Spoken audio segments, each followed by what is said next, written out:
Hello everyone, this is Rick. Welcome to part 3 of the Egyptian civilization. In this video series, we have discussed about the introduction to Egyptian civilization, and then in part 2 we have gone through more into details about the Egyptian civilization. So before starting this video, I advise you to please go through the last two videos in order to understand this better. So before we start this video, let's go through a recap of what we have discussed before. In our first video, we have discussed about an introduction to the Egyptian civilization. Next, we have stated the advantages of the geography of the Egyptian culture. After that, we have learned how is Egypt a gift of Nile. Then we have discussed who were the pharaoh. After that, we have discussed about the society in the Egyptian culture. Family life of the Egyptian culture were also discussed. Administration and how the government used to run has been discussed in part 1 of this video series. Next up in part 2, we have started with the food of Egyptian civilization. After that, we have discussed what kind of dress the Egyptian people used to wear.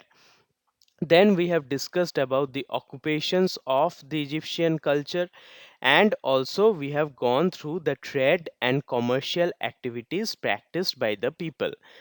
After that, we have discussed about the houses in the Egyptian culture, and then also we have gone through the recreational activities practiced by the people. We have also gone through the religion and belief systems of the Egyptian. So we will start today with writing of the Egyptian civilization. How did the people write in the Egyptian civilization, and how were the letters designed? Before we start this discussion, I advise you to carry a notebook with you so that you can note down the important points. Egyptians developed one of the world's first writing systems, that is hieroglyphics. So Sumerians developed the first writing in the world, and after that, almost contemporary to each other, the Egyptians also developed the world's first writing system, and their writing is known as hieroglyphics. Hieroglyphics were pictorial symbols that could represent sounds, words, or concepts, and that were used in religious text, monuments, and official records.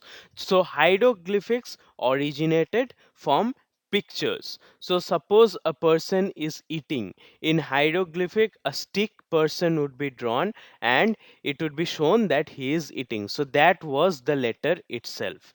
So all kinds of human activities and whatever used to happen in those days, everything used to be represented with the help of pictorial symbols, and this symbol itself was a form of writing.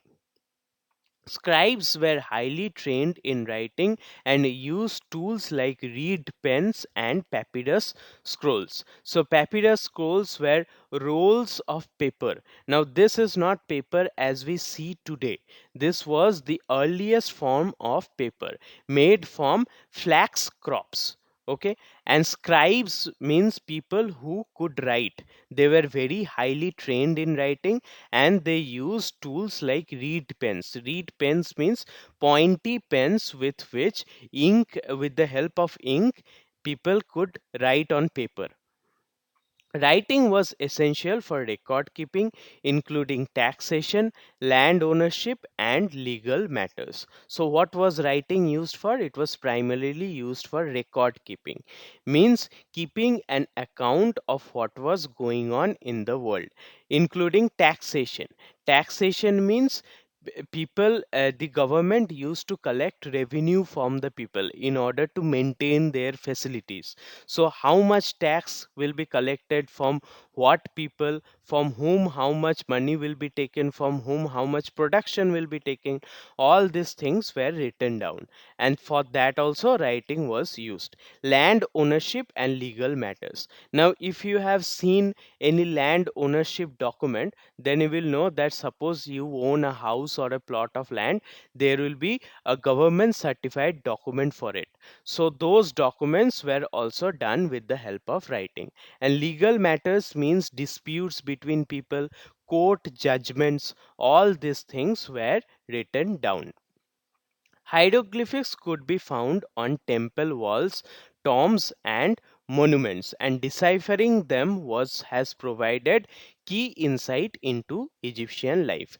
So, just like many important things are written in public places, in Egypt also hieroglyphic writings were put on temples, walls of temples, tombs. Tombs means where dead bodies used to be buried, and monuments, different monuments like the pyramids, they had hieroglyphic writings on their walls. And when the historians deciphered the hieroglyphic writing, means when they understood what is written there, then we came to know a lot about Egyptian culture and civilization. Next, the most important thing for humans to survive, that is science. What were the technological advancements of the Egyptian people? Egyptians made significant advances in medicine, mathematics, and engineering. So they were very genius in obtaining new medicines. They knew how to do mathematical calculations, and they could also design large buildings and other things with the help of their engineering skills. Medical practices included treating injuries with herbs and ointments as well as performing basic surgeries. So, what were the doctors of Egyptian civilization doing? They could treat injuries with herbs and ointments. Herbs means medicines obtained from small plants. So from those medicinal plants they could make ointments, and different kinds of herbs were used to treat injuries. And also Egyptians knew how to perform basic surgeries. This is very important, considering the fact that doing surgery is a very advanced thing in human civilization. So Egyptians knew how to do basic surgeries in about 5000 years ago from now. They were pioneers in the field of geometry used for land division and construction of pyramids. Now, if you see pyramids, you must have seen pyramids in movies or in pictures. So, pyramids are very much symmetrical. They have four sides which are triangular and they meet at a point. So, this cannot be done without proper knowledge in geometry. People had knowledge about how the angles used to function, how the lines used to function, what kind of transactional things, what kind of intersections were there in between lines. So all these things were very much Egyptians had very much expertise in all these things, which is field of geometry. And where did they use geometry? They used geometry to divide lands, means who owned which portion of land. For this they use geometry. And also the prime example for the use of geometry is the construction of pyramid. Egyptian knowledge of astronomy enabled them to predict the Nile floods and create a calendar based on the cycles of moon and sun. So astronomy basically is the study of planetary movements, how the planets and celestial bodies, stars, moon move around each other, and what time does it take to complete a revolution or rotation. All these things are parts of astronomy.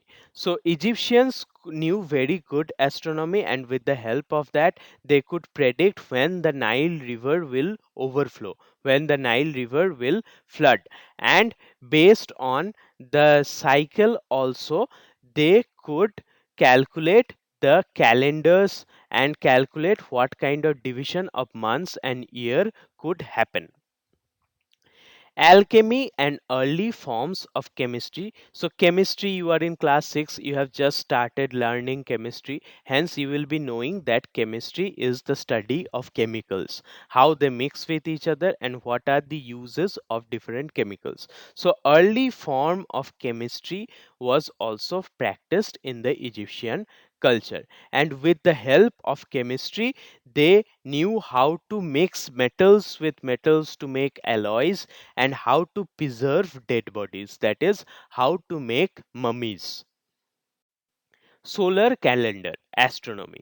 This is very important in the context of ancient history. Egyptians were among the first to develop a 365-day solar calendar. So now in year we have 365 days. That was the system which was made by the Egyptians about 5000 years ago. So they could make a first solar calendar with 365 days in it. And how was it divided? The calendar was divided into 3 seasons corresponding to the flooding of Nile. So the seasons depended on the amount of water present on the river Nile. And what were the 3 seasons? Akhet means season when Nile used to flood, when water was too much in the river Nile. And Peret means season when crops used to grow. And Shemu means season when the crops were harvested. After growing, the crops used to be cut, and that process is called harvesting of crops. So there were 3 seasons. One when Nile used to overflow, that is Akhet. Peret means when people used to grow crops, and Shemu means when people used to cut or harvest the crops. Each season had 4 months. So there are 3 seasons, and each season had 4 months. So 4 into 3, that means there were 12 months, and each month contained 30 days. So there were 30 days, which is roughly what is there in today's calendar. So now each year had 12 months and each month had 30 days. So it calculates to 360 days. But as we have already said, there were 365 days in the Egyptian calendar.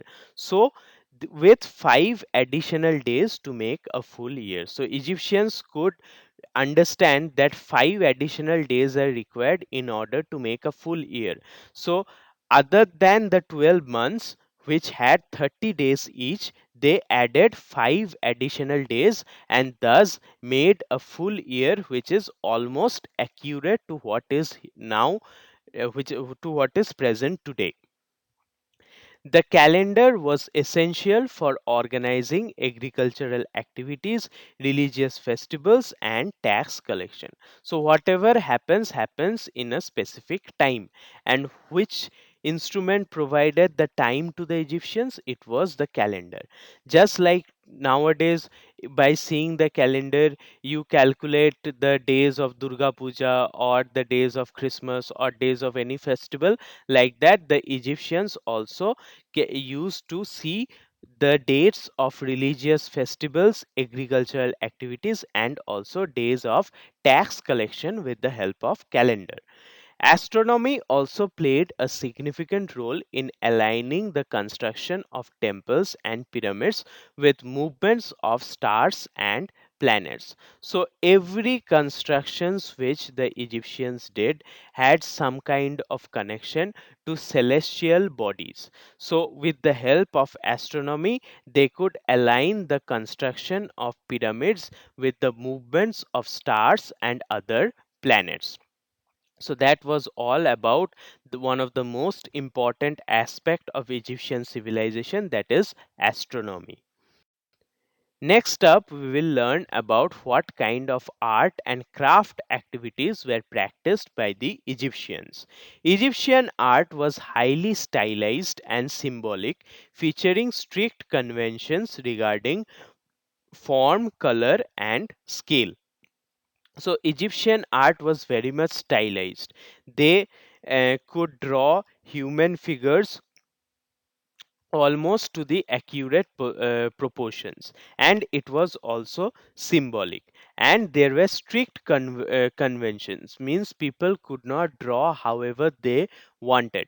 There were specific rules to draw Egyptian figures and forms, and also there were specific colors and scale of drawing reserved as formula for Egyptian art. Sculptures, pottery, and jewelry were produced with incredible craftsmanship, often depicting gods, pharaohs, and daily life scenes. So there were not only paintings, but there were also sculptures, there were potteries, and there were jewelries which the Egyptians made with the help of very delicate and expertise in craftsmanship. And what sculptures did they make? They made sculptures of gods. They also made sculptures of pharaohs. Pharaohs were considered to be gods on earth. And also they depicted different daily life scenes with the help of sculptures, pottery, and jewelry. Art was primarily functional, serving religious, funerary, and political purposes. So, what was the function? What was the use of art? Art was mainly used for religious purposes. It was used for funerary purposes. Funerary purposes means rituals related to the death of a person. So, those are funerary purposes, and also for political purposes like construction of pyramids, construction of temples. This All these things had a political angle towards it. So art was used for religion, for cremational or funerary purposes, and also for political purposes. Artists and craftsmen used a variety of materials including gold, copper, ivory, and wood to create elaborate objects for temples and tombs. So, what were the things which were used by artists and craftsmen in order to make beautiful things? The materials they used were gold, copper, ivory. Ivory means things made from the tusk of elephant, and also they used wood. With that they could make elaborate objects for temples and tombs. And most of the artistic decorations in the Egyptian culture were present in temples and tombs. Egyptian textile production was also very advanced, with workers producing linen garments, sails, and decorative items. So, what were the textile production means? Productions related to cloth. So, what was the cloth used for? It was used for making linen garments, garments which the Egyptians used to wear. I have discussed in detail about the dresses of Egyptian civilization in my last video. Please go through it. And also textile was used for making sails. Sails means it was used in boat where wind used to struck and the boat used to move. So sails were made with the help of textiles and also different other decorative items. So that was all about art and craft of the Egyptian culture. Now, pyramid and sphinx. Pyramids and sphinx are the most notable things which you will see related to Egyptian civilization. The most iconic sculptures of ancient Egypt are pyramids, which are massive tombs built to house the pharaohs in the afterlife. So, pharaohs were buried in the pyramid, and along with their dead body every other things filled with riches were given so that they could use them in afterlife. One of the most significant thing in the Egyptian culture is belief in afterlife. So most iconic structure in Egypt are the pyramids, which are triangular, which are almost triangular objects with triangles in four sides joining together to form a peak. You can see in the picture of how the pyramid looks like. The largest pyramid, the Great Pyramid of Giza, was constructed for the pharaoh Khufu, and is one of the seven wonders of the ancient world. You can search in the internet and get a picture of this largest pyramid. Many people go to visit there. It is one of the most beautiful and magnificent structures in the whole world. So, the largest pyramid was built for the Pharaoh Khufu, and it is one of the seven wonders of the ancient world. Pyramids were built using limestone blocks, each weighing several tons, and remain a marvel of ancient engineering. So, what was the thing used to make pyramids? They were made using limestone blocks, and it is not small block. The block was like a house itself. So, it was a great block with large size, and it weighed several tons, means several thousands of kilograms or kgs, and they remain a marvel of ancient engineering. Still now, people don't know exactly how the pyramids were constructed. It is a mystery to people still now. The Sphinx, located near Giza pyramids, is a monumental statue with the body of a lion and head of a pharaoh, symbolizing royal power and protection. So, this is a statue where we have the head of a pharaoh, means the head of the Egyptian ruler, and body of a lion. So, thus it symbolizes the royal power. Lion depicts royalty. So, pharaohs were royal people, and they had huge power, and they were entitled to the protection of the Egyptian people. So that is what the Sphinx depicts, and it is present in front of the pyramid in Giza. These structures were part of an elaborate funerary complex designed to ensure the pharaoh's safe passage into afterlife. So, all these pyramids and the Sphinx, all these things together make a complex. It is a campus where all the funerary things are kept. And why are they kept in such a manner? It is kept to ensure that the pharaoh goes to afterlife in a safe manner. Pharaohs were considered to be gods on earth. Hence, their afterlife will also have to be filled with riches and luxury. Thus, inside the pyramids, all kinds of luxurious items used to be kept. Even servants of the pharaohs were sometimes buried alive along with the dead bodies of the pharaohs so that they could serve the pharaoh in the afterlife, which is very unique and mysterious to people even now.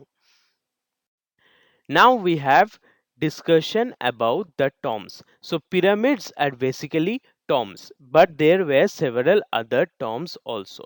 Egyptians were elaborate and often contained multiple chambers filled with goods for deceased use in afterlife. So there were inside the tombs there were many chambers. Chambers means rooms, and they were filled with many goods for the deceased use in afterlife, so that the person who has died could use those goods after death.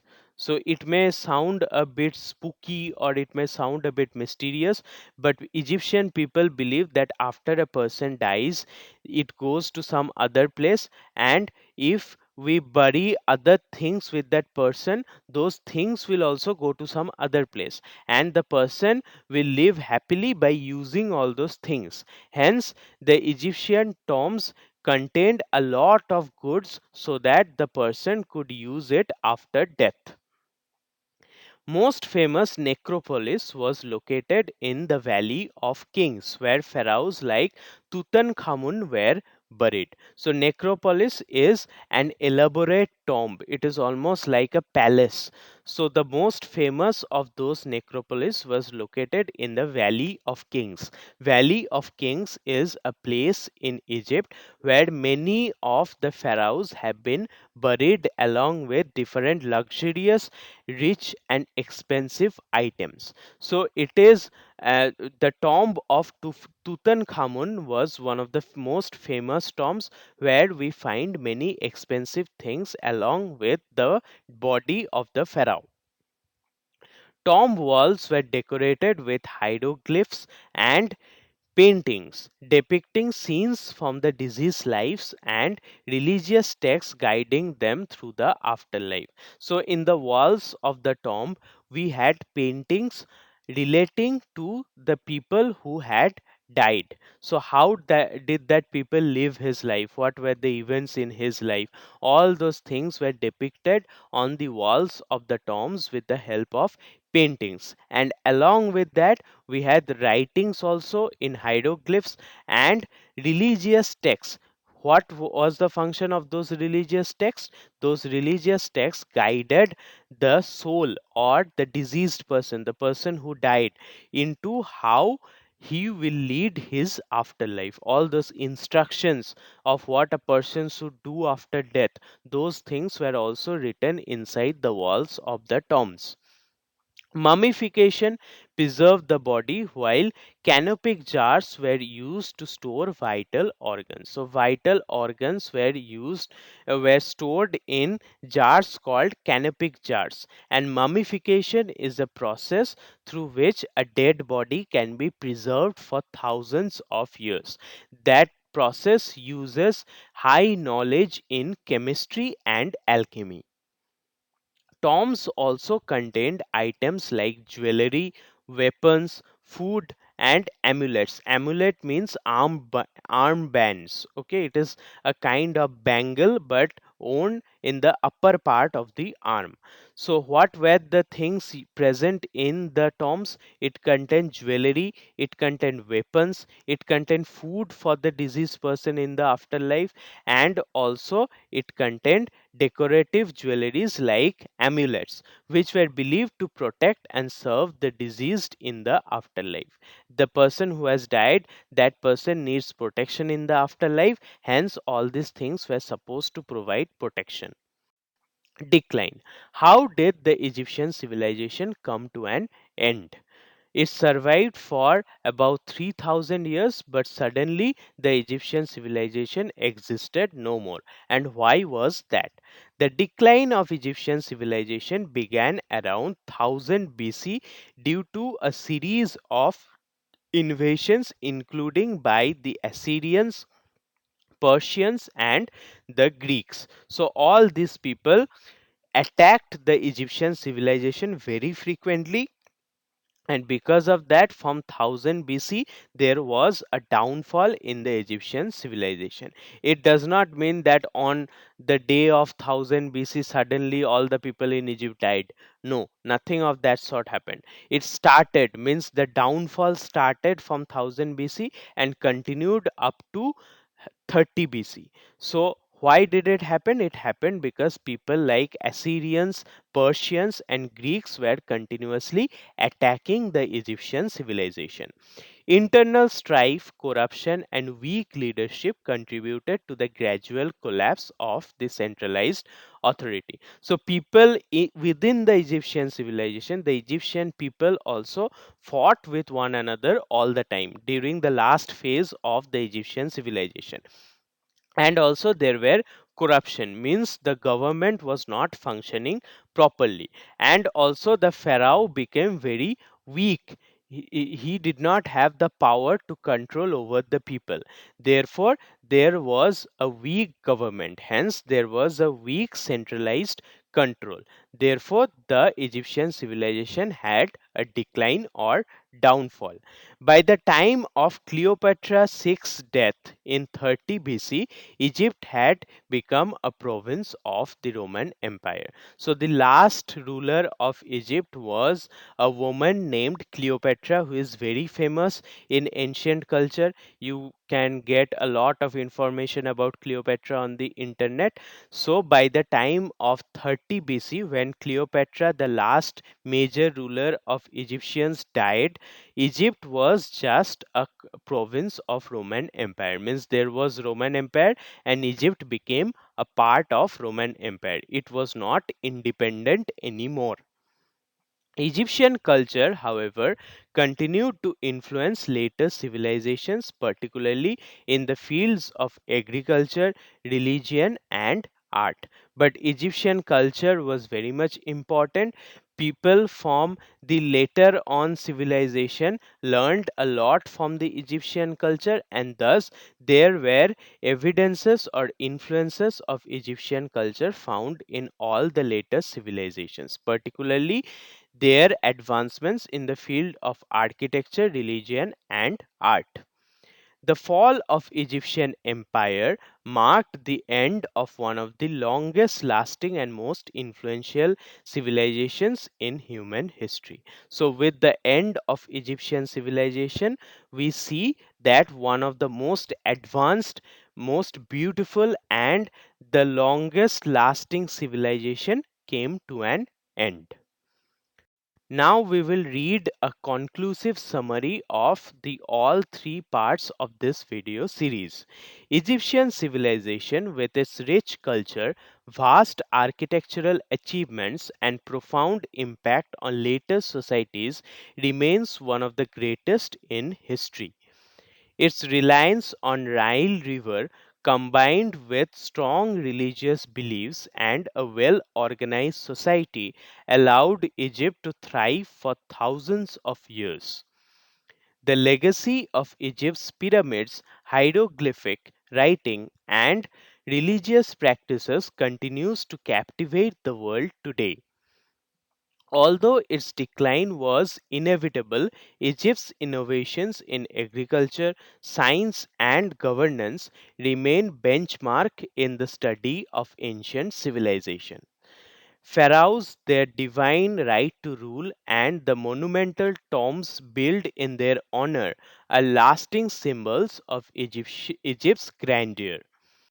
So that was all about the Egyptian civilization. Even though this whole documentary has been made basing on the syllabus of ICSE Board Class 6, but still any interested people can go through it because it has been the information here have been given in a lot of detailed manner. Hence, you can go through it if you are opting for any kind of exam. These informations will be very much helpful to you. Please support me so that I can bring brighter contents in future. Thank you so much for your love and support.